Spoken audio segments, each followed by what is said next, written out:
Okay, Okay, great. perfect. This is our, this is our first activation call. So the point of the activation call, just kind of like a strategy call, make sure that we're in line with what we set out to do initially, and Huh?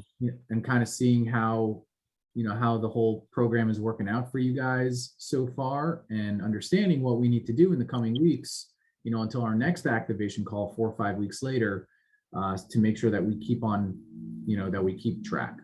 So Yeah.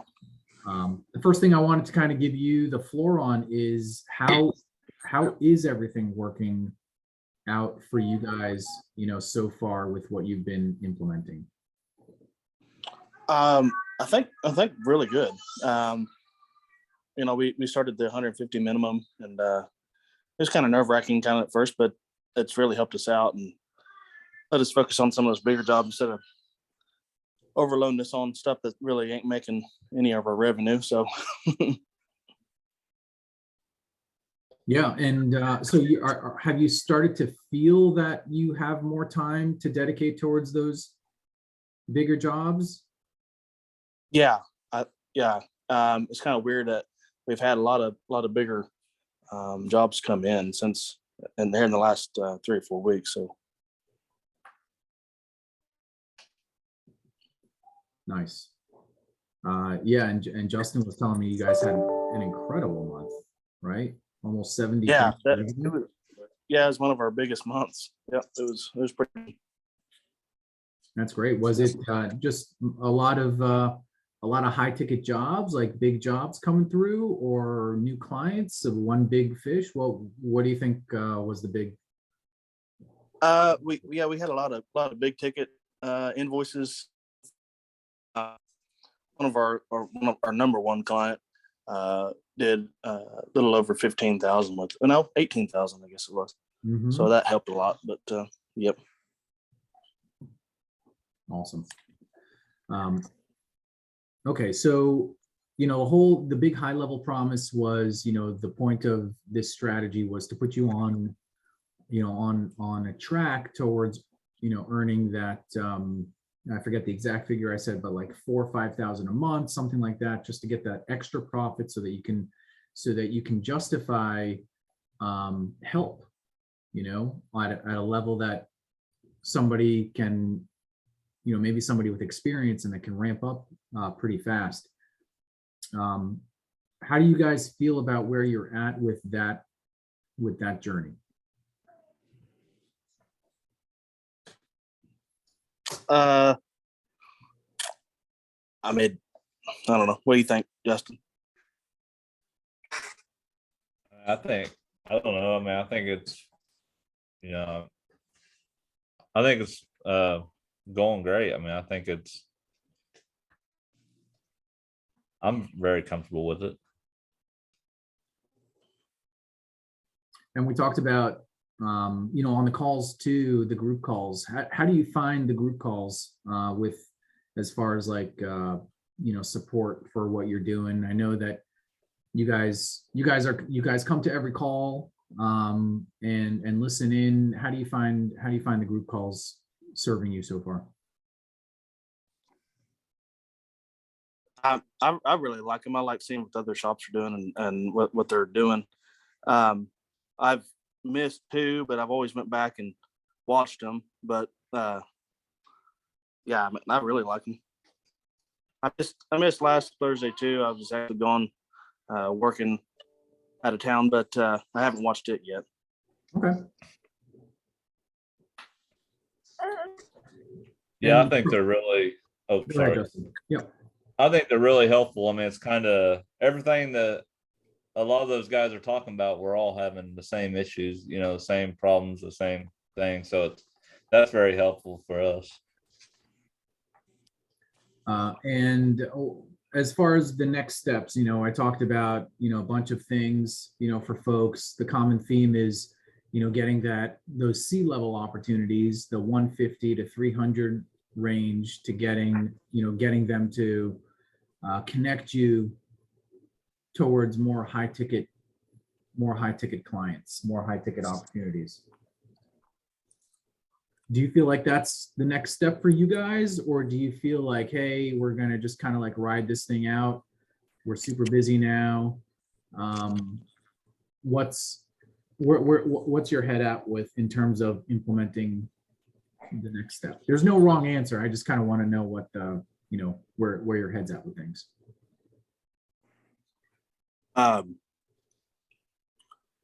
Repeat what you just said. I'm sorry.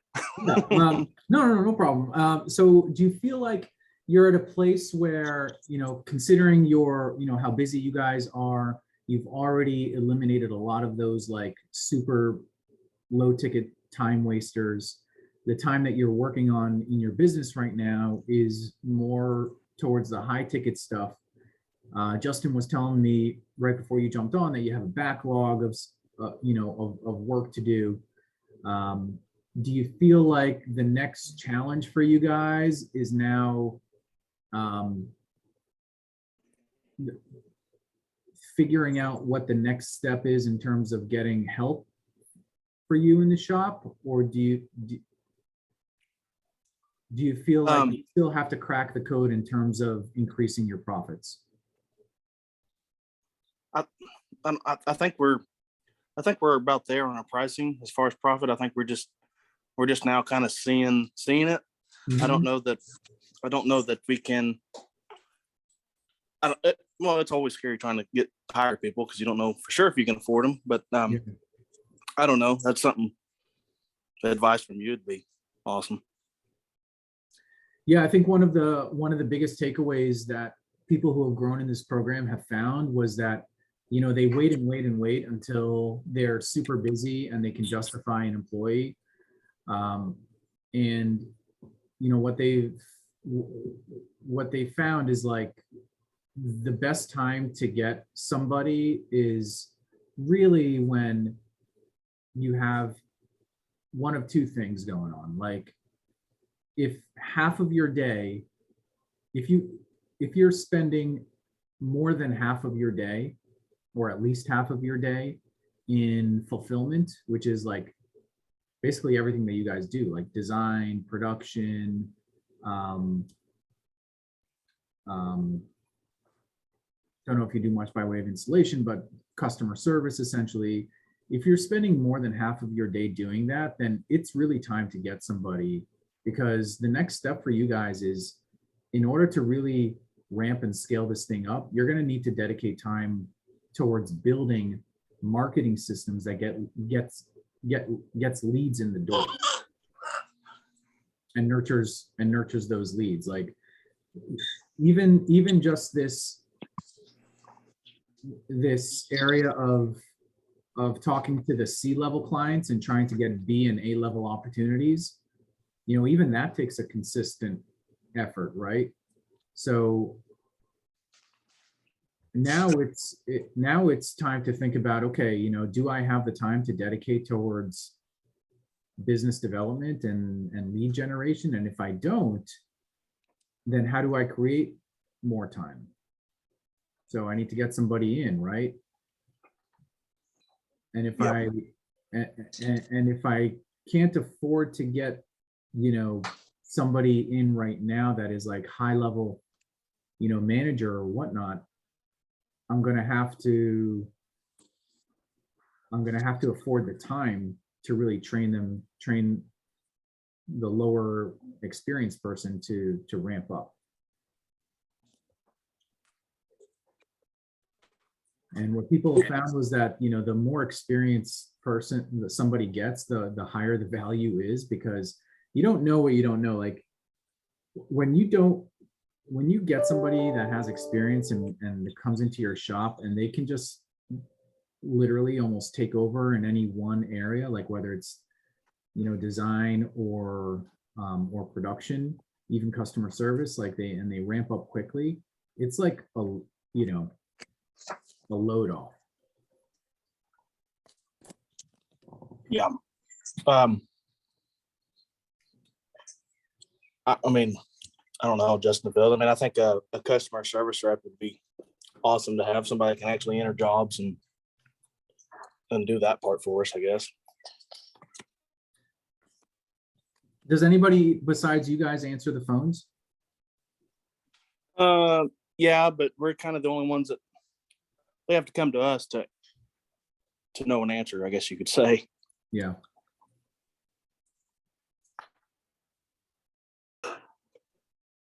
And But I mean, and I guess that's kind of our fault for we need to train them a little better. But okay. So one of the things I want you guys to do is like in the online training, watch module 2 in the Kajabi site. And that's going to talk about, it's called onboarding for growth. Uh-huh.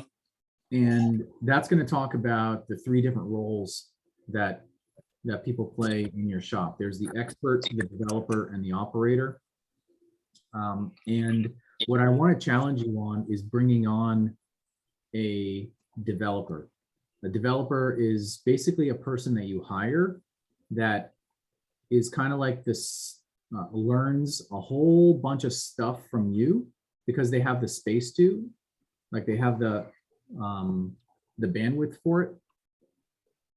Because what you know is not, you have years of experience, but it doesn't take years of experience to take 80% of the stuff that you do off your plate.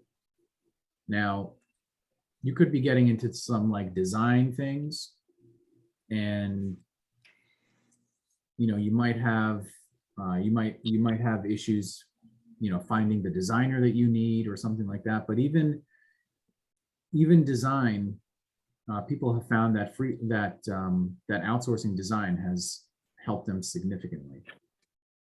Have you ever delved into outsourcing design? I imagine that has to take up a lot of time. wraps and stuff. We do outsource most of that and Okay. the t-shirt designs on that.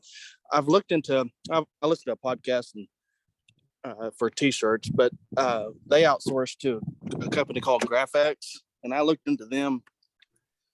It's like $3,500 a month, but you get full access to them. But do you guys use somebody like that?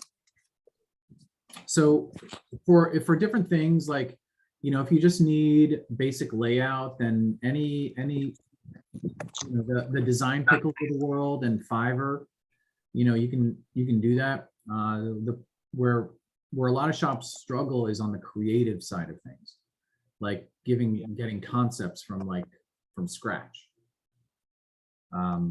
So what I've used in the past, and what I'm suggesting to folks in this program, is using Freelancer, but the contest, the contest tool. So what happens with Freelancer, if you use the contest, you're basically saying, hey, whatever it is, $10, $50. I want you guys to design a logo or a t-shirt or whatever, with these specifications. And all these designers come in with concepts because they all want the prize money. And what you can do is you can set the contest to like 3 days or 7 days or whatever. And as these concepts come in, you get to rate them 1 to 5 stars and also comment on it. So when you do that, it's like the pool of designers gets smarter. They understand exactly what you're looking for.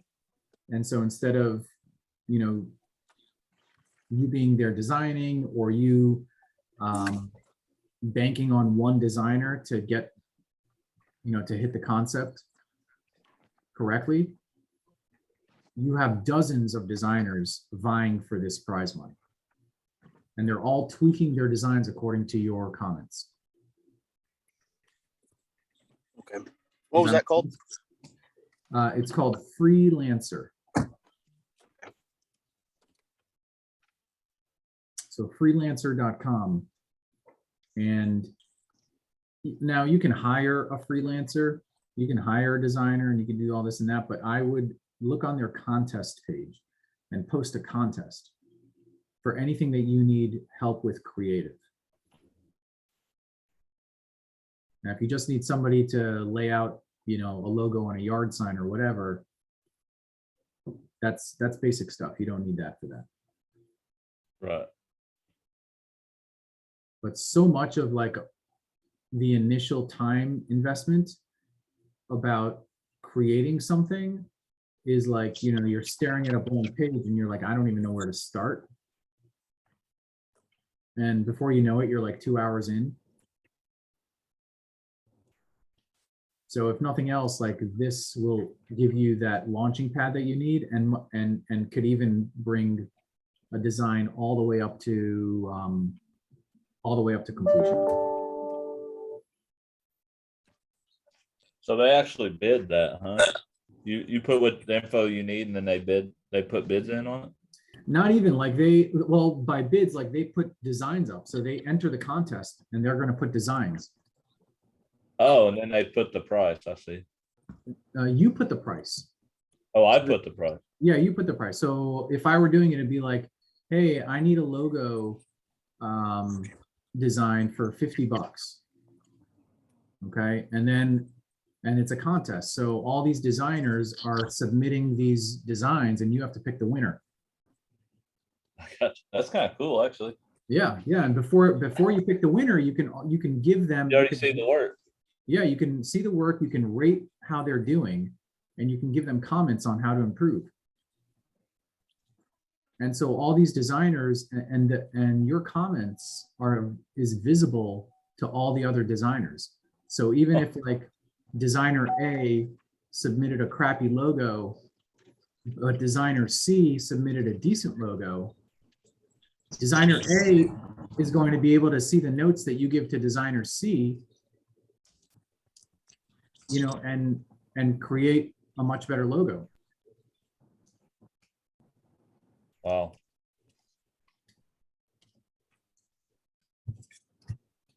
You feel like that could save you a whole bunch of time, and if it worked the way I'm telling you? Oh, yeah. Yeah, I could save us a lot of time on a lot of projects. Yeah, and in the, you know, and you can always do screenshots and show the customer, hey, you want to go in this direction or that direction, and then you can tell the designers whatever they say.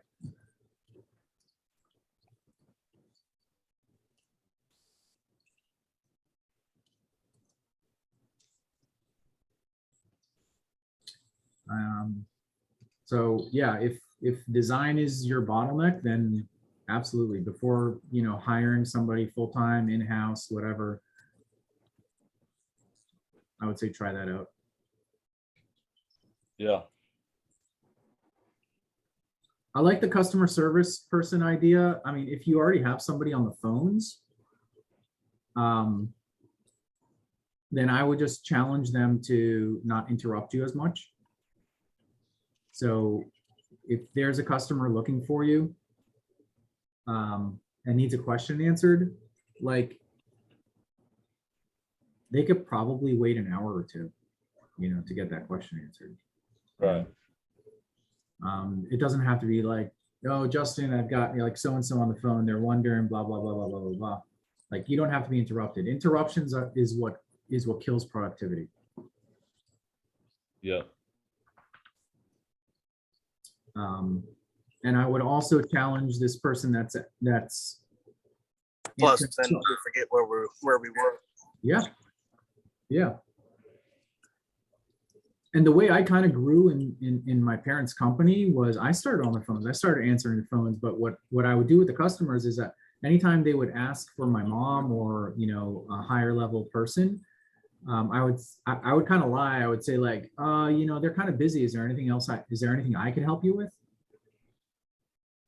You know, and then they would ask me a question. I'd be like, okay, no, that's a great question. Let me find out and I'll call you back. Yeah. And that's how I got to learn how to answer those questions on my own without ever needing anybody else's help. And my mom was always good at keeping that discipline. She would answer the question for me and just make sure that I was the one calling back the customer. Yeah. So I would now start establishing rapport with the customers, and now the customers are calling in. I'm answering the phones, and they're like, "Hey, Tamir, what's going on? Yeah, I just want to know if my job's going to be ready today and what time." Instead of asking for you guys for that same bit of information.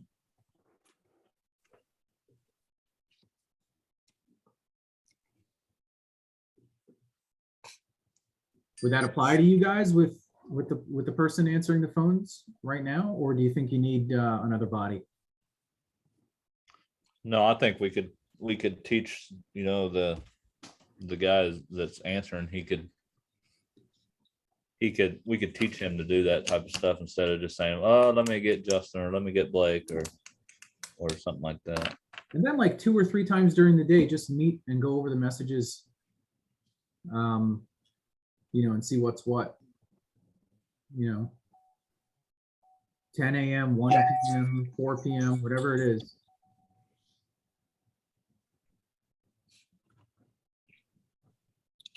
The goal at your stage, the biggest, kind of like the shop minimum for productivity, is to reduce interruptions. So that's everything you want to think about now, is like, how do we reduce getting sidetracked from what we're working on? So yeah, if you've got so people who don't have anybody answering the phones, that's the first thing I say, is like, get somebody to answer the phones. And if you can't get somebody to answer the phones, do a virtual answering service, so that there's at least a recording saying, "Hey, if you want Justin, call here," whatever. There's that.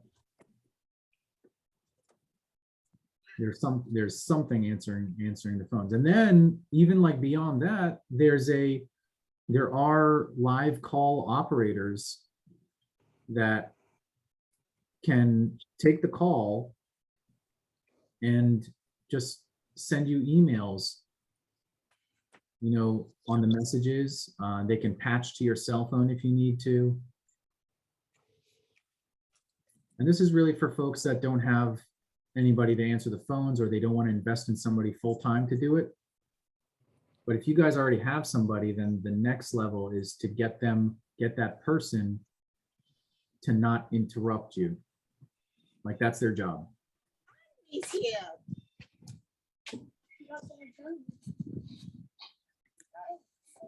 No, I think we for sure got the person. Mhm. He can definitely learn and do that for sure.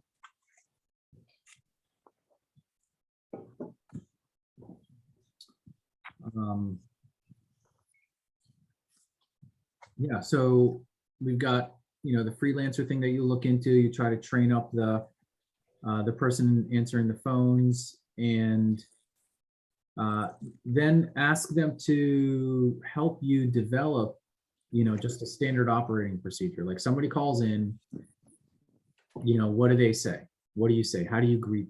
What's your initial greeting? Okay. And then, and we went over SOPs actually on the last Thursday's call, the one that you missed. So if you watch that back, it'll be a lot more clear, this process.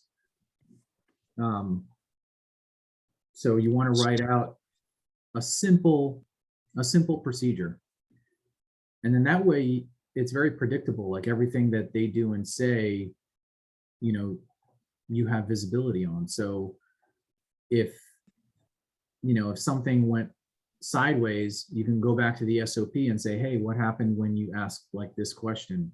Like, what did they say?" "Well, I didn't ask this question." "Well, it is in the SOP, so you want to follow it."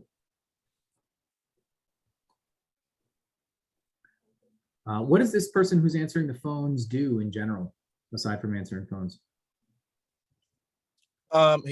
He's just basically general labor. But I've just rolled him over to where I'm training him right now to do all our paper products, such as the envelopes and business card orders and that side of the business, the forms, and that'll take a load off me to be able to do some other stuff. So The phone answering, or both, but I was also doing the paper product side of the business also. So if I can get him to just take care of all that, that'll take a lot off me to where we can. I think Justin and I both would like to just get out and try to sell some stuff. Yeah. We haven't really had the capability to do that since we started. So Yeah, so if he's got the bandwidth to do that, then it's going to be, but I really want you to watch that training, Onboarding for Growth. He could be, this developer that I'm talking about, and it's going to make a lot more sense after you watch the training. So, let's see perhaps maybe how you can integrate this guy into being your developer, which is going to be your key into adding back your time. The developer, go ahead, Blake, sorry. I would say the only holdup on him is he's 18 years old and he's in college. So he's only with us right now, about 6 hours a day. But is it a short term? Is he just for the next few months, or? He's been with us for about a year. And what was your question? Sorry. Yeah, College will be out next month, so. Yeah. What So was after that? next month, he'll be here. Full time. Yeah. Full time. Okay, cool. Yeah, so he's got, there's a lot of potential with this guy.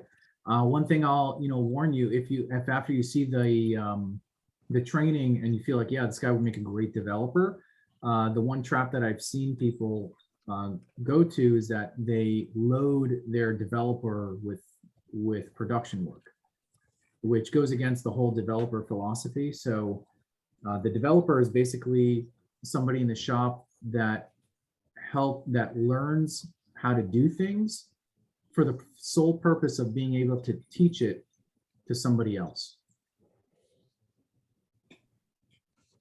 Now you might say today that's kind of like a luxury. You're not, that's going to be a little hard to justify. So he's got to earn his keep somewhat, but you want to limit it to that, he doesn't have full days every day of, full tilt production, because that might, that might serve you for a little while, but what's going to happen when you get busier and you're going to need to hire more people, who's going to train them, right? This other guy is already full tilt and he's busy and he's got a lot of pressure to get jobs out.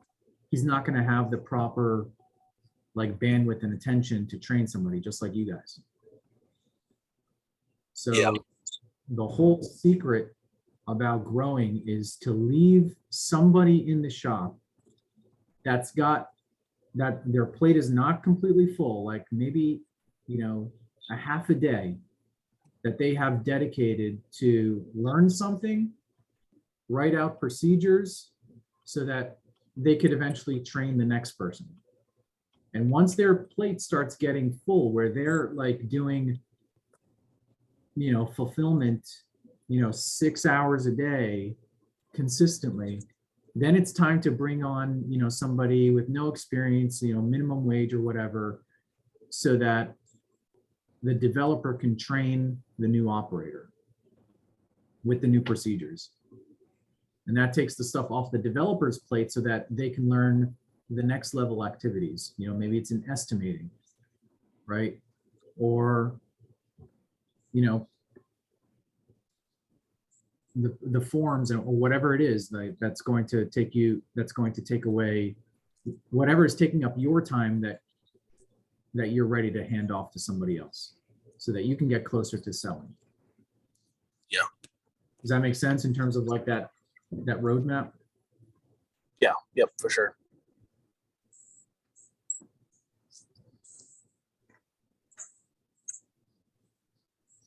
So I'll lay this all out to you in an email, but just to summarize, watch that Onboarding for Growth, take a look at Freelancer, get the interruptions to stop if you can, whatever you can do to limit interruptions. That's going to make your time more efficient. And then create a path for this guy to become become your developer? And what does that look like? Like, is he learning something else, writing procedures, and then you're hiring somebody to replace him right away so he can do higher level things that you're doing? You know, you want to kind of outline that.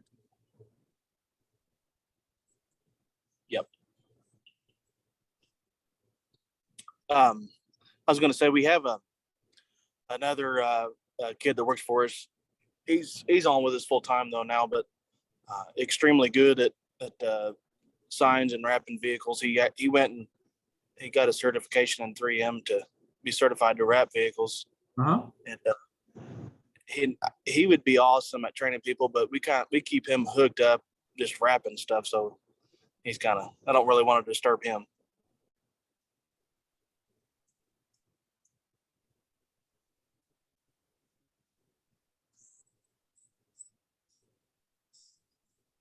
So it sounds like you were saying like he would be great at training somebody, but he's also such a good producer that it would be kind of a waste. Is that what you're saying? Kind of. How do you feel about that, Justin? Yeah, I think he would be really good at kind of being a a manager leader to do that, but he's so good at what he does, it's hard for us to pull him off of what he's doing to do this. Yeah. But then again, I guess we could talk about bringing somebody on and him training them to do the wrap stuff. I don't know. Just throwing ideas. Yeah, I think you're right. I mean, if you feel like he could be a good trainer, then he needs to be given the space to teach. Like he can't be, wrapping all the time, installing all the time, because he just won't have the patience to train anybody. Short of like, hey, just look at what I do and hold a squeegee for him. Yeah. Can he teach, somebody how to prep? Can he write a process for it? But if he's rapping all day, he's not gonna have that. He's not gonna have that time. So that's kind of like the next discipline. It's kind of like the next thing you got to have the stomach for. It's kind of like the shop minimum, where it's like, okay, I'm gonna risk losing this business by saying no to these clients and raising my prices. The next thing you have to have the stomach for is, okay, who's going to be that person in your shop that can absorb the activities that you're doing currently. But in order for them to absorb them, they've got to be able to have the space to learn it from you and teach it to somebody else, to the next person. What you're doing is you're transferring the responsibility of training people over to somebody else, from you to somebody else. Which needs to happen in my shoes. I'm horrible at training people. So, and you might be really good at it if you had 4 to 6 hours a day to do it, of no distractions or anything like that, right? Yeah. And that's what this developer needs. They need that space. So that's the next thing you're gonna want to stomach. And obviously, like, that's tough to afford if your pricing is not there supporting you. Yep.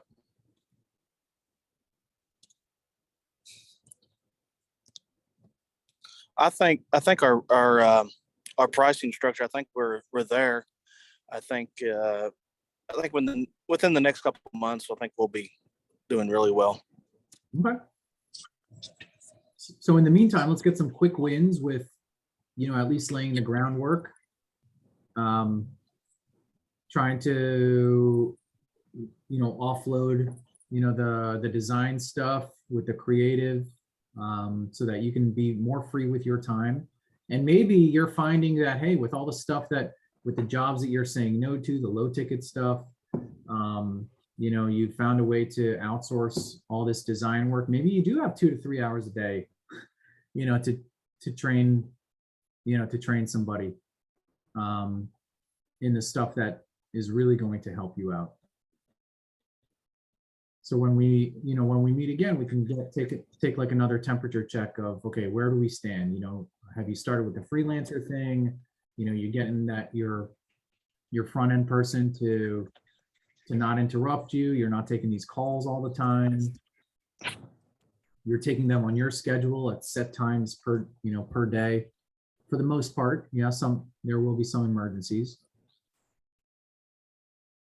And even if a new customer calls in, like, you don't have to take the call right away. Like, you don't have to be interrupted. You just need to coach your person to say, hey, that's great. Thanks for calling in. Let me just ask you a few questions. And would it be okay if Justin called you back at 1 o'clock today? Or at 3 o'clock or 10 o'clock, whatever it is.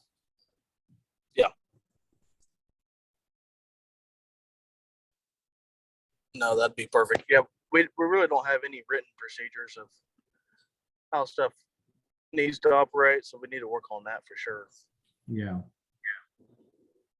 Yeah, and I think if you start there at the front end where interruptions really, it's the source of all interruptions.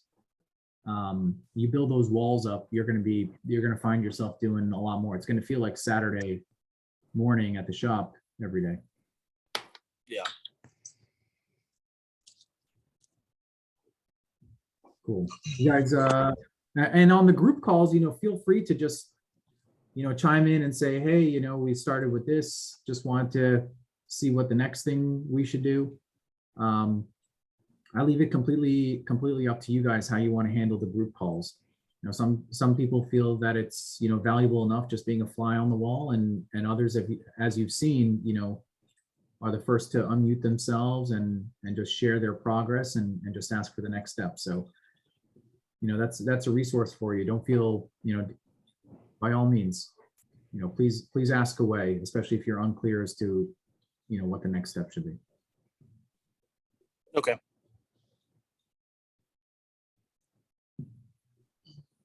Anything else you guys want to cover today? I think we've got a plan for the next few weeks. Unless there's something. I think we're good. Do you have anything, Justin? No, I think we're good. Awesome, guys. Cool. So I'll see you Thursday, and by this time tomorrow, I'll have that email sent out with a summary and a link to this recording. Okay. Sounds awesome. All right. Thanks, guys. Sounds great. Thank you. See you. Bye.